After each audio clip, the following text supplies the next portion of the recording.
నమస్కారం సిటీ వార్తలకు స్వాగతం.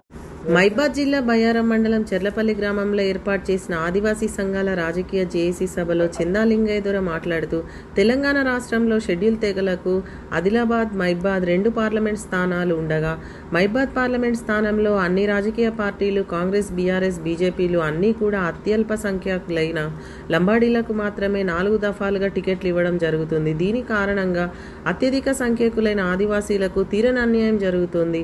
2019 పార్లమెంట్ ఎన్నికల్లో అవసర దశలో ప్రాణాలు కోల్పోయే స్థితిలో ఉన్న కాంగ్రెస్ పార్టీని, ఆదివాసీలకు దగా చేస్తున్న టీఆర్ఎస్ పార్టీని ఓడించి కాంగ్రెస్కు అత్యధిక స్థానాలు ఆదివాసీలే కల్పించారు.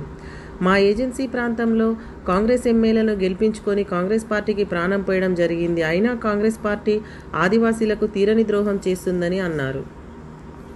మహబూబాద్ పార్లమెంటు 2008 నుంచి ఇప్పటి వరకు ఒకే వ్యక్తి, ఒకే సామాజిక వ్యక్తి బల్లాం నాయక్ ఇస్తూ కాంగ్రెస్ పార్టీ మమ్మల్ని అనగదొక్కుతుంది.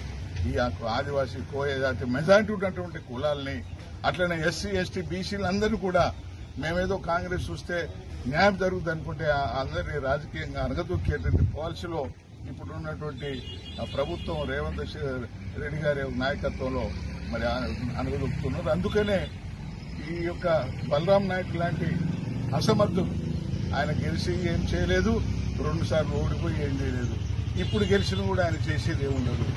అటువంటి వ్యక్తిని పెట్టి వాళ్ళు రాజకీయ లబ్ధి కోసం మరి మాలాంటి పని చేసి ప్రజల్లో తిరిగేటువంటి ప్రజా సమస్యలను పరిష్కారం చేసేటువంటి శక్తి ఉన్నా కూడా శక్తిహీనుగా వాళ్ళు క్రియేట్ చేసి మరి అటువంటి వాళ్ళ నుంచి ఈ యొక్క డబ్బు, ధనం, ఆ బలంతోనే అది అంటే కార్పొరేటర్స్ వ్యవస్థని మరి ఇంకా బలవంతం చేసి మరి పేద ప్రజలని అనగదొడుతూ అన్యాయం దీన్ని ఎదుర్కోవడానికే సామాజిక న్యాయం కోసమే ఈనాడు మేము పోరాటం మరి ఈ యొక్క బరిలో రాజకీయంగా రంగంలో దిగటానికి అవకాశం ఉంది, అవసరం ఉంది కూడా.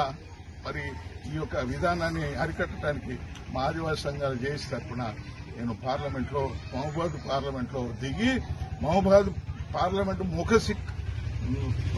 ఇవి కూడా ముఖ చిత్రాల్ని, ఇక్కడ ఉన్న సమస్యల్ని కూడా పరిష్కారం చేయడానికి నా యొక్క శక్తి ఏమిటో ఒకసారి నాకు అవకాశం ఇస్తే ప్రజలకు నిరూపించి నేను ప్రజాసేవ చేస్తానని చెప్పి మనం చేస్తూ సెలవు తీసుకుంటున్నాను.